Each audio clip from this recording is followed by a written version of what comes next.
তাদের চুরির ভয় থাকবে না, ডাকাতির ভয় থাকবে না, সন্ত্রাসীর ভয় থাকবে না, চাঁদাবাজির ভয় থাকবে না, ধর্ষণের ভয় থাকবে না, জিনার ভয় থাকবে না, লুটের ভয় থাকবে না, বৈষম্য থাকবে না, নারী একা একা রাস্তা দিয়ে চলবে, আল্লাহ ছাড়া কাউকে ভয় করতে হবে না, অমুসলিমরা অধিকার ফিরে পাবে। আওয়াজ দিয়ে বলেন ঠিক কিনা? আল্লাহ বলছে কোরআনের বিধান যদি মেনে চলো, এই দুনিয়ায় তোমাদের কোনো ভয় থাকবে না, চিন্তা থাকবে না, পরকালে তোমাদের কোনো চিন্তা থাকবে না। অনেকেই বলে আল্লাহর কোরআনের আইন যদি চালু হয় তাহলে দেশের হিন্দু, বৌদ্ধ, খ্রিস্টান, অমুসলিমদের অবস্থা কি হবে? আল্লাহর কোরআনের আইন যদি চালু হয় এদেশে সবাই শান্তি পাবে, মুসলিমও শান্তি পাবে, গরিবেরাও শান্তি পাবে, ধনীরাও শান্তি পাবে।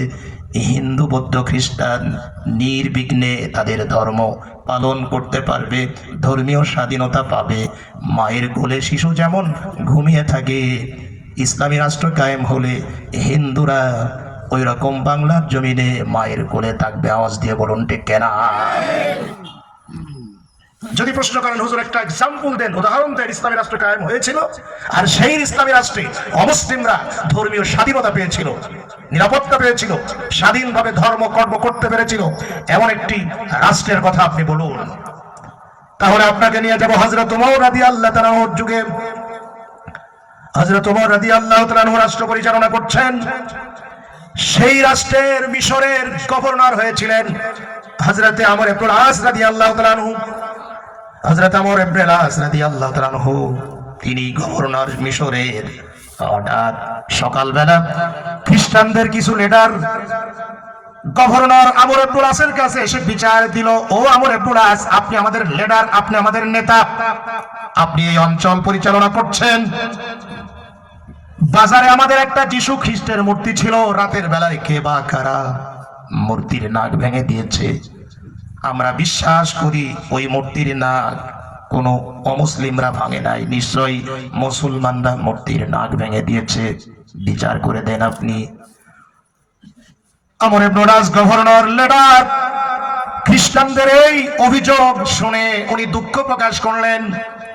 উনি বললেন, শোনো খ্রিস্টানেরা, যারাই তোমাদের মূর্তির নাক ভাঙুক না কেন তারা অন্যায় করেছে।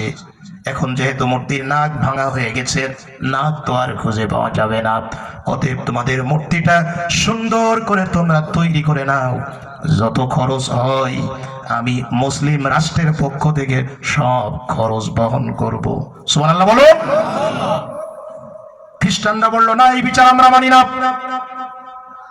আমরা একটি বিচার আপনার কাছে চাই। আমাদের যেমন মূর্তির নাক ভাঙা হয়েছে, আমরা আপনাদের মুসলমানদের মধ্য থেকে একজন মুসলমানের নাক আমরা চাই, একজন জীবিত মানুষের নাক কেটে আমাদের হাতে দিতে হবে।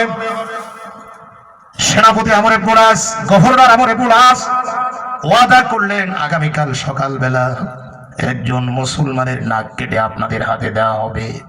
চিন্তা করেন অমুসলিমরা ইসলামী রাষ্ট্রে কত নিরাপদে বসবাস করতে পারে। যারা আল্লাহর কোরআনের দুশমন, ইসলামের দুশমন, যারা নাস্তিক আর মুরতাদ, তারা এই জমিনে কোরআনের আইন নিজেরা চায় না।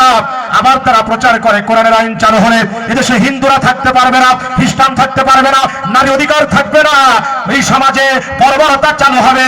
যারা এই কথা বলে, আল্লাহ পাক বলছেন, আমাল্লাম ইয়াহকুম বিমা আনজালাল্লাহু ফাউলা ওয়া আমাল্লাম ইয়াহকুম বিমা আনজালাল্লাহু।